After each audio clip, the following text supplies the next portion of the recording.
మనం ఇప్పుడైతే ఏదైతే న్యూస్ లో హల్చల్ జరుగుతుందో చూసామో బాక్సింగ్ రింగ్ మీద కాదు, బాక్సింగ్ బయట వీళ్ళందరూ బాక్సర్లు ఫైట్ చేసుకున్నారని. సో మన అదే ఘటనపై ఇక్కడ ఉన్నాము. అసలు వాళ్ళు బాక్సర్ కాదు, ఒక వీధి రౌడీ లాగా అటాక్ చేయడం. అసలు వాళ్ళు ఏ టోర్నమెంట్ కి వెళ్ళినా ఇదే సిచ్యువేషన్ జరుగుతుందంటే అసలు చూద్దాం లోపల ఎంత వరకు జరిగిందా, ఎంత వరకు మొత్తం ధ్వంసం చేశారో. చూస్తున్నారు కదా, ఇక్కడ ఏదైతే విండో ఉందో ఆ విండోను కూడా పీకి పాకం చేయడం జరిగింది. ఇంకా అట్లాగే మనం ఇలా ముందుకు వెళ్తూ ఉంటే ఎంట్రీ మనకి డోర్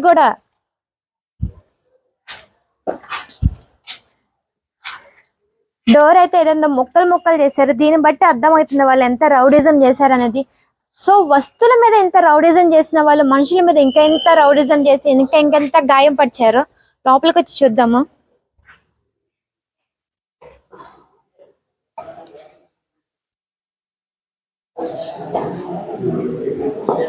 లోపలైతే ఇది పరిస్థితి చూడండి, ఎంత గల్లంతా చేశారో. కుర్చీలు మొత్తం విరక్కొట్టి మొత్తం ధ్వంసం చేసి ఒక్క వీధి రౌడీ కన్నా ఇంకా దారుణంగా ఇక్కడ కొట్టడం అనేది, ఒక అసోసియేషన్ కి గౌరవం లేకుండా ఇంత రచ్చ చేసి మీరు ఎట్లా ఇలా చేస్తారని, ఫాల్స్ ఎలిగేషన్ అని చెప్పానని మొత్తం ఇట్లా మనుషుల మీద దాడి కూడా చేసి వస్తువులని కాదు మొత్తం టోర్నమెంట్ అంతా స్పాయిల్ చేసిన విజువల్స్ అయితే మనం చూస్తున్నాము.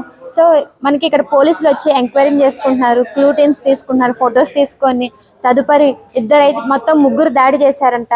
ఒకళ్ళైతే వాళ్ళు కంట్రోల్ గా తీసుకున్నాం మేమన్నారు, మిగతా ఇద్దరు పరారులో ఉన్నారు. రేపటికల్లా మేము ఎట్లాగైనా వాళ్ళని కూడా తీసుకొచ్చి మేము అరెస్ట్ చేస్తామని పోలీసులు అయితే అన్నారంట. సో ఈ ఘటనపై ఇంకా గాయపడిన వాళ్ళతో ఇక్కడ ఉన్న వాళ్ళు సాక్షులతో మనం మాట్లాడి మరిన్ని దీనిపై వివరాలు తెలుసుకుందాము. ఏదైతే ఇక్కడ మనం ఘటన చూస్తున్నామో ప్రత్యేక సాక్షి దాడి జరిగిన ప్రత్యేక సాక్షి అంతా ఉన్నారు. ఆయనతో మాట్లాడి అసలు ఇక్కడ ఏం జరిగిందో వివరంగా తెలుసుకుందాం. నమస్కారం అండి. అసలు ఏం జరిగిందండి ఇక్కడ? యాక్చువల్లీ ఇప్పుడు ఇక్కడ sub junior Hyderabad district selections అవుతున్నాయి. అయితే దాంట్లో లాస్ట్ ఒక బౌట్ అయింది. అది Golconda boxing club student versus Arya Samaj boxing club చిల్కలు కూడా వాళ్ళ స్టూడెంట్కి ఇద్దరి మధ్యలో అయితే పోటీ మంచిగా 3 rounds మంచి బాక్సింగ్ చేసారు. దాంట్లో విన్నర్ వచ్చేసి Arya Samaj boxing club student D Shanku అనే అబ్బాయి గెలిచిండు. దాంట్లో Golconda boxing club chief coach ఎవరైతే ఉన్నారో ఏజాజ్, ఆయనతో పాటు ఆయన ఇద్దరు కుమారులు, మళ్ళీ వాళ్ళ టీం నుంచి వచ్చిన 15 మంది ఇక్కడనే లించోని ఉండే. వాళ్ళు లించోని ఇక్కడ రింగ్ పైనకి ఎక్కి అఫీషియల్స్ని కొట్టడం జరిగింది. ఈ చైర్స్ ప్లస్ టేబుల్స్ పైన ఉన్న షీట్స్ తీసి దాంతో ఘోరంగా వాళ్ళ పైన అటాక్ చేశారు. అయితే నేను ఇక్కడ అనౌన్సర్గా నేను రింగ్ అనౌన్స్మెంట్ చేస్తుంటే ఇక్కడ బెల్కి కొట్టడానికి డాంగ్ ఉంటుంది. ఆ డాంగ్ది ఏదైతే రాడ్ ఉంటుందో అది నా పైన విసిరేసేటప్పుడు నేను పక్క జరిగిపోయినా. అది అక్కడ పైన కాలు యాంకిల్ ఫ్రాక్చర్ అయిందని చెప్పేసి నన్ను పట్టుకొని బయటకు వచ్చేసరికి నా పైన అటాక్ చేయడానికి వస్తే పిల్లలు తీసుకొచ్చి బయట నిల్చోబెట్టినాను. అప్పటికి ఇక్కడ లోపల ఉన్న అఫీషియల్స్ పైనకి దాడి చేయడం జరిగింది. వాళ్ళు గోల్కొండ చీఫ్ కోచ్ ఎజాజ్, ఆయన ప్లస్ ఆయన పిల్లలు, వాళ్ళ స్టూడెంట్స్తో పాటు ఆయన ఇద్దరు కొడుకులు కూడా రౌడీలాగా లిటరల్లీ ఒక బజార్ రౌడీ కంటే ఘోరంగా బిహేవ్ చేసి officials secretary Telangana boxing federation ఎవరైతే సెక్రటరీ ఉన్నారో రవీందర్ సార్, ఆయన అక్కడ కూర్చుంటే ఆయన పైన కూడా షీట్ తీసుకెళ్ళి ఏది టేబుల్ పైన ఉన్న టాప్ టేబుల్ తీసుకెళ్ళి ఆయనని దాంతో కొట్టినకి అటాక్ చేయడానికి ప్రయత్నం చేసినప్పుడు ఆయన కింద పడ్డాడు. ఆయన లేపి పక్కన కూర్చోబెట్టి సేఫ్ గార్డ్ చేయడానికి వెళ్ళిన Shaikpet boxing club chief coach ఆయన పైన దాడి చేశారు. వాళ్ళ అబ్బాయిని దాడి చేసి వాళ్ళ అబ్బాయి కన్ను కింద కట్ అవ్వడం, అబ్డామినల్లో punching Golconda chief coach Ejaz Shaikh వాళ్ళ పెద్ద అబ్బాయి షేక్పేట్ బాక్సింగ్ చీఫ్ కోచ్ వాళ్ళ అబ్బాయిని కొట్టడం జరిగింది. ఏదైతే వినయ్ గారు ఉన్నారో తన మీద చెయ్యి కూడా ఫ్రాక్చర్ అయిందని, ఆయన చేతికి గాయమైంది. ఇప్పుడు మెడికల్ తీసుకెళ్తే ఆయనకి బ్యాండేజ్ పట్టి కట్టడం జరిగింది. ఆయన కూడా ఇంజురీస్ అయినాయి, ఆయన బాడీ పైన కొట్టడం జరిగింది. వాళ్ళు ఆ గుంపు ఆల్మోస్ట్ ఒక 10-20 మంది గుమ్ముగుడి దాడి చేశారు ఆయన పైన ఒకటేసారి. ఆయన ఒక్కైనా ప్లస్ వాళ్ళ అబ్బాయి ఇద్దరు సేఫ్ గార్డ్ చేయని చూసేసరికి వాళ్ళ అఫీషియల్స్ని సేవ్ చేయడానికి వాళ్ళు ఇద్దరు వచ్చారు.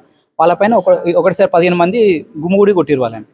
సో మీరు తిరిగి అనేది దాడి అయితే చేసే పరిస్థితి మాకు లేదు. ఎందుకంటే వాళ్ళు ఆల్మోస్ట్ ఈ మారణాయుధాలు లాంటి ఈ రాడ్లను పట్టుకొని కొట్టడం స్టార్ట్ చేసారు. వాళ్ళు తిరిగి దాడి చేసేంత ఛాన్స్ కూడా వాళ్ళు కొట్టేసి వాళ్ళు వెళ్ళిపోవడానికి ప్రయత్నం చేశారు ఇక్కడ నుంచి. అంటే ఇక్కడున్న వస్తువులు మొత్తం డ్యామేజ్ చేశారు. కావాలంటే మీరు ఆ వస్తువులు చూసుకోవచ్చు ఎంత డ్యామేజ్ చేశారు ఇక్కడ అనేది. దాదాపు ఏ సమయంలో జరుగుంటది గొడవ? ఇది ఈవినింగ్ అరౌండ్ 4:35 ఆ ప్రాంతంలో 5:30 ఆ టైంలో. వర్షం స్టార్ట్ కాలేదు అప్పటికి, లైట్ రిజిల్ అవుతుంది. అప్పుడే ఈ ఇష్యూ స్టార్ట్ అయ్యి మొత్తం 15-20 నిమిషాలు బీభత్సం సృష్టించారు వాళ్ళు ఇక్కడ. ఇంకా ఎవరి ద్వారా వాళ్ళు వెళ్ళిపోయారా? వాళ్ళు కొట్టేసి వాళ్ళు బయటికి రాని చూసుకుంటామని చెప్పేసి లైఫ్ థ్రెటనింగ్ ఇచ్చేసిపోయారు అందరికి ఇక్కడ నుంచి. అంటే ఎందుకంటే వాళ్ళ స్టూడెంట్ ని మీరు విన్నర్ గా ప్రకటించలేదనే ఉద్దేశంతోనే కక్షపూరితంగా వాళ్ళ స్టూడెంట్ విన్నర్ కాదు లూజర్ అని చెప్పేసి అనౌన్స్మెంట్ అయిన వెంటనే, అయిన మరుక్షణమే, ఆయన ఒక నిమిషం కూడా పట్టలేదు, ఆయన వచ్చి ఇమీడియట్ గా అటాక్ చేయడం స్టార్ట్ చేసిన అందరిని. ఇక్కడ ఆయన వెంబడి ఉన్న 15 మంది దుండగులు మాదిరి వచ్చి బీభత్సంగా ప్రతి ఒక్కరిని కొట్టడం జరిగింది. ఇక్కడ రింగ్ మీద ఉన్న రెఫరీ సేఫేనా? రెఫరీ ఆయన కూడా గాయాలు, ఆయన సేఫ్ అవుతున్నాడు. ఆయనైతే ఆపనికి ప్రయత్నం చేశారు, బట్ ఉంటుంది కదా దక్కముక్కి అనేది, ఆయన పక్కకి వెళ్ళిపోయింది. ఇంకా అప్పటికి ఇప్పుడు పోలీస్ కంప్లైంట్ ఇచ్చారు కదా, ఏం చెప్తున్నారు పోలీసులు? అది ఇంకా ఫైనల్ అప్డేట్ రాలేదు పిఎస్ నుంచి. ఇప్పుడు దాడి చేసిన వాళ్ళు దొరికారా? అది కూడా ఇంకా అప్డేట్ రాలేదు. వాళ్ళు ఎక్కడ వెళ్ళిపోయారు అనేది తెలియదు. కొట్టేసి వాళ్ళందరూ ఒకటేసారి చాలా మంది ఉండే, వాళ్ళు 15-20 మంది పైన ఉండే, వాళ్ళతో పాటు గర్ల్స్ టీం కూడా వాళ్ళ క్లబ్ నుంచి వాళ్ళు కూడా అందరూ ఒకటిసారి పారిపోయారు ఇక్కడ నుంచి. దొరుకుతారని హోప్ తో ఉన్నారా? న్యాయం జరిగిద్ది అనుకుంటున్నారా? హోప్ఫుల్లీ అంత పోలీస్ వారి చేతిలో వాళ్ళు 100% న్యాయం చేస్తారని మేము అనుకుంటున్నాం. ఇక థ్యాంక్ యూ. చెప్పండి, అంటే ఇప్పుడు దాడి వాళ్ళు వాంటెడ్ గా చేశారని చెప్పాను, అదే విన్నర్ ప్రకటించుంటే ఇది జరగదు అంటే మీరు న్యాయం వైపు ఉన్నారని చెప్పని మీ మీద దాడి చేశారా? న్యాయం అంటే బాక్సింగ్ లో ఓటమి గెలుపు ఉంటుంది కంపల్సరీ. ఒకరికి విన్నర్ ఒకరు లూజర్ కంపల్సరీ ఉంటుంది. స్పోర్ట్స్గా తీసుకోవాలి దాన్ని. ఏంది వాళ్ళు పొలిటిక్స్గా ఎట్లా తీసుకుని తెలియదు మనకి. కావాలనే దాడి చేసినా మేము అనుకుంటున్నాం. అది స్ఫూర్తిగా తీసుకుంటే అది దాడి కాదు. ఒక స్ఫూర్తి లేకనే దాడి చేయాల్సి వస్తుంది. అది దాడి చేయాలని ఒకసారి డిసిషన్ తప్పు వస్తే జ్యూరీతో మాట్లాడాలి. వాళ్ళు జడ్జిమెంట్ ఇచ్చారో వాళ్ళతో మాట్లాడాలి, ఆర్గ్యుమెంట్ చేసి మాట్లాడితే బాగుంటుంది. ఎలాంటి ఆర్గ్యుమెంట్ చేయకుండా డైరెక్ట్ దాడి చేయడం అది తప్పు. ఇక్కడ కాలేదు, ఫస్ట్ టైం ఇట్లా కావడం. అంటే మనం ఇది కూడా విన్నాము, ఏమంటున్నారంటే వాళ్ళు ఏ టోర్నమెంట్కి వెళ్ళినా ఒక రౌడీ లాగా బిహేవ్ చేస్తారని చెప్పానని. ఇది కూడా మీరు చూసారు ఇది వరకు అలాగా బిహేవ్ చేయడం? చూసాము, ఇంతగానం చేయలేదు. అంటే ఆర్గ్యుమెంట్ చేసుకుంటుండే మన జ్యూరీస్ తోటి, రెఫరీస్ తోటి ఆర్గ్యుమెంట్ చేస్తుండే. దాన్ని స్ఫూర్తిగా తీసుకుంటే బాగుండు. దాన్ని వేరే విధంగా తీసుకోవడం వల్ల ఏదంటే దాడి చేయాల్సి వస్తుంది. వాళ్ళని మేము సెక్రటరీ గారిని, తెలంగాణ బాక్సింగ్ సెక్రటరీ గారిని కోరుతున్నాము. అలా క్లబ్ని మొత్తం పూర్తిగా బ్యాన్ చేయాలి, ఎప్పటికీ ఆడకుండా బ్యాన్ చేయాలని మేము కోరుతున్నాం. ఆ క్లబ్ కూడా ఒకవేళ మళ్ళీ వచ్చి ఆడుతా అంటే వేరే క్లబ్స్, హైదరాబాద్లో ఉన్న వేరే క్లబ్స్, వేరే డిస్ట్రిక్ట్ కూడా మేము కూడా ఇంకా ఆడం వాళ్ళతో మేము. మీరు ఇది న్యాయం అనేది మీరు ఈ విధంగా కోరుకుంటున్నారా? ఎస్, మేము ఆల్రెడీ పోలీస్ కంప్లైంట్ ఇవ్వడం జరిగింది. పోలీసులు కూడా మాకు ఎఫ్ఐఆర్ కాపీ బుక్ చేస్తామని చెప్పారు. పోలీసుల తరఫు నుంచి మాకు న్యాయం జరుగుతుంది మేము అనుకుంటున్నాం. డెఫినెట్లీ న్యాయం జరిగిద్దని మేము కూడా కోరుకుంటున్నాం. ఏదైతే ఇప్పుడు జరిగిన ఘటనలో ఇంజూర్ అయిన పర్సన్ మన దగ్గర ఉన్నారు. అసలు ఏం జరిగిందో తనతో కూడా మాట్లాడి తెలుసుకుందాము. చెప్పండి, అసలు మీరు అసోసియేషన్ ని కాపాడే నేపథ్యంలో మీకు గాయం జరిగిందని విన్నాము. అసలు దేనికి జరిగింది అసలు ఈ గోల్ అనేది? Golconda club, Arya Samaj club, 2 boys ఉండేది. ఇది అండర్-15 చిన్నపిల్లలు బాక్సింగ్ సబ్ జూనియర్ అంటారు దీన్ని. దీని లోపల డిసిషన్ తప్పు వచ్చిందని వాళ్ళు అఫీషియల్స్ని ప్లస్ మధ్యలో ఎవరు వచ్చిన వాళ్ళపైన దాడి చేశారు. అయితే దీని లోపల డిసిషన్ ఏముంటుంది అంటే 3 జడ్జిలు ఉంటారు. ఆ జడ్జి లోపల 2-1 డిసిషన్ అంటే ఇద్దరికి ఎవరికి ఎక్కువ ఇస్తారో పాయింట్స్, అంటే ఎవరు ఎక్కువ ఉన్నదో వాళ్ళకి ఇస్తారు. దానికి కూడా ఏంటంటే జ్యూరీ కూడా దాన్ని అబ్జర్వ్ చేస్తారు. బాక్సింగ్ కరెక్ట్ జరుగుతుందా లేదా, డిసిషన్ తప్పిస్తురా లేకొట్టేస్తురా అని అబ్జర్వ్ చేస్తాడు. అబ్జర్వ్ చేసిన తర్వాత డిసిషన్ సూపర్వైజర్ చెప్తాడు. సూపర్వైజర్ అయితే ఎప్పుడైతే డిసిషన్ చెప్పాడో అప్పుడు అతనికి పైకి దుంకిండు చెప్పిండు, దుంకిరని నేను బయట ఉన్నాను, దుంకిరని వేసి కొట్టడం స్టార్ట్ చేశారంటే నేను అప్పటికి లోపలికి వచ్చాను. లోపల రాగానే వేరే వాళ్ళు దాడి చేస్తే నేను ఆపాను, మళ్ళీ నా పైన కూడా దాడి చేశాను. సో మీరు తిరిగి అయితే దాడి అయితే చేయలేదు వాళ్ళని? చేయలేము, ఎందుకంటే మేము ఆర్గనైజింగ్ చేస్తున్నాం. బాక్సింగ్ అనేది స్పోర్ట్స్ అనే ఒక స్ఫూర్తి ఉండాలి. నేను కూడా అతను రౌడీ లెక్క చేస్తాను, నేను కూడా రౌడీ కాలేదు కదా. ఇక్కడ ఉన్న బాక్సర్స్ ఎంతమంది బాక్సర్స్ వచ్చిన కోచ్లు కూడా వచ్చారు. వాళ్ళందరూ ముక్కుడుగా, వాళ్ళు ఉన్నారు 10 మంది, ముక్కుడుగా అందరూ దాడి చేస్తే అతను శవాలు కూడా ఇక్కడ నుంచి వెళ్ళాయి.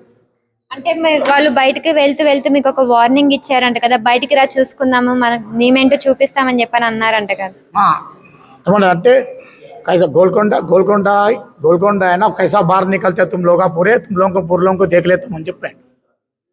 అఫీషియల్స్ కి ప్లస్ కోచర్స్ కి వార్నింగ్ ఇచ్చిపోయాను. సో మీ ఘటనపై పోలీస్ కేసు అయితే నమోదు చేశారంట? అవునండి, పోలీస్ స్టేషన్లో మేము కంప్లైంట్ ఇచ్చాము. ఎఫ్ఐఆర్ బుక్ చేస్తారని చెప్పి ఏసీపీ గారు మాట్లాడారు. ఎఫ్ఐఆర్ బుక్ చేస్తా 1 అవర్లో అని చెప్పారు. మేము ఇప్పుడు అక్కడ నుంచి పిఎస్ నుంచి ఇక్కడ వచ్చాము. తదుపరి బోట్లో అయితే 4 ఉన్నాయి, కంటిన్యూస్ జరిగితే ఎంతటితో డిస్కనెక్ట్ అయిపోయిందా? లేదండి, రేపు సెమీఫైనల్స్, ఫైనల్స్ కూడా జరుగుతాయండి. మళ్ళీ ఒకటి 25, 26, 27 ఇక్కడనే ఇంటర్ డిస్ట్రిక్ట్ ఛాంపియన్షిప్ కూడా ఇక్కడనే ఉంది. ఎందుకంటే స్టేట్ ఛాంపియన్షిప్ ఉంది. హర్యానా లోపల 7th నేషనల్స్ ఉన్నది. ఇక్కడ టీం అక్కడ వెళ్ళాలి యూపీలో. సో మరి స్టేట్ లెవెల్లో జరిగినప్పుడు మళ్ళీ వచ్చి గొడవ చేయరనే నమ్మకం మీకైతే ఉందా? నా నమ్మకం ఉందండి. పోలీస్ వాళ్ళు మాకు ఆస్వారం ఇచ్చారండి. వాళ్ళు ప్రొడక్షన్ పెడతాన్నారు. దాడి చేసిన వాళ్ళని అదుపులోకి తీసుకున్నారా? ఇలాంటి వాళ్ళు హాస్పిటల్ అంటే వాళ్ళ అన్నని పట్టుకొచ్చారండి. వాళ్ళ అన్నం పట్టుకొచ్చి ఇంట్రాగేషన్ చేస్తారండి. సో దాడి చేసిన వాళ్ళు పరారులో ఉన్నారని చెప్పని అంటున్నారు కదా, ఎంత లోపల పట్టుకుంటామని మీకు చెప్పారా? వాళ్ళు 1 hour 2 hourలో పట్టుకుంటామని చెప్పారండి. సో రేపైతే ఇదే మనకి డిస్ట్రిక్ట్ లెవెల్లో బాక్సింగ్ అనేది ఆగకుండా కంటిన్యూస్ చేస్తారని చెప్పని అంటున్నారు. అవును, కంటిన్యూ చేస్తారండి. రేపు సెమీఫైనల్స్ 4 బోర్డులు ఉన్నాయి. దాని తర్వాత ఫైనల్ బోర్డ్స్ ఉన్నవి. అవి కంటిన్యూ జరుగుతుంది. స్టేట్ ఛాంపియన్ కూడా ఇక్కడనే జరుగుతుంది. 25, 26, 27 అది కూడా కంటిన్యూ జరుగుతుంది. సో మన మీ వాళ్ళు అంటున్నారు మాకు న్యాయం జరగాలి అంటే వాళ్ళు ఆ క్లబ్ అనేది ఇంకా దేంట్లో పాల్గొనకూడదు, అసలు ఆ క్లబ్ అనేది క్లోజ్ అయిపోవాలని చెప్పని అంటున్నారు. మీరేమంటారు? ఇక్కడ వచ్చిన 4 డిస్ట్రిక్ట్ సెక్రటరీలు వచ్చారు, ప్రెసిడెంట్లు వచ్చారు. వాళ్ళు ఏమన్నారంటే మేము లెటరు తెలంగాణ ఫెడరేషన్కి ఇస్తాము. తెలంగాణ ఫెడరేషన్ సెక్రటరీ కూడా వాళ్ళని శాశ్వతంగా వాళ్ళ క్లబ్ని డిస్మిస్ చేస్తా అని చెప్పి వాగ్దానం చేశారు. సో మీరు ఇదైతే న్యాయం కోరుకుంటున్నారా? జరిగితే న్యాయం జరిగినట్టే కదండి. న్యాయం జరిగిద్దని అనుకుంటున్నారా మీరు? జరగాలని అనుకుంటున్నాను. పోలీసు వాళ్ళు ఆస్వారం ఇచ్చారు. మా సెక్రటరీ కూడా మాకు మాట ఇచ్చారు.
పేర్లు సర్వీస్ లేకుంటే చూడు, సర్వీస్ లేకుంటే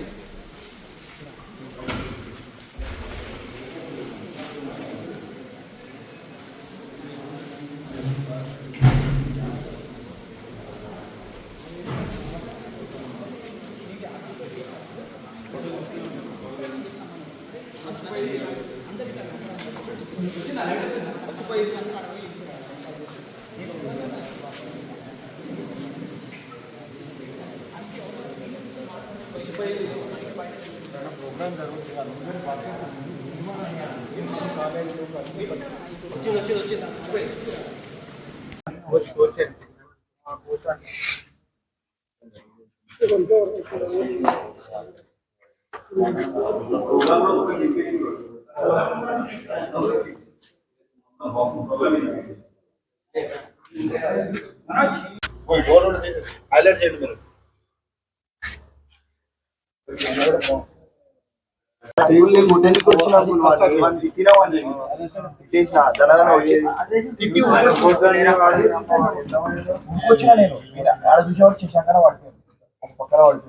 దానికి ఏం కాలేదు, శ్రీశాంత్ ఏం కాలేదు. అంత బాటలో ఒకరి మీద ఒకరు పడ్డప్పుడు నేను తీసుకొచ్చిన బయటకు తీసుకొని చిన్న నాటలు ఉండే కాబట్టి ఏదైతే మనం చూసామో దీనిపైన హైదరాబాద్ కమిషనర్ గారు ఈ సంఘటన పైన స్ట్రిక్ట్ యాక్షన్ తీసుకోవాలని మనస్ఫూర్తిగా కోరుకుంటున్నాం. చూద్దాము న్యాయం ఎవరి వైపు ఉంటుందో, ఏది గెలుస్తుందో, లాస్ట్కి వాళ్ళు అరెస్ట్ అవుతారో లేదో. మరిన్ని అప్డేట్స్ కోసం మా ఛానల్ని చూస్తూ ఉండండి.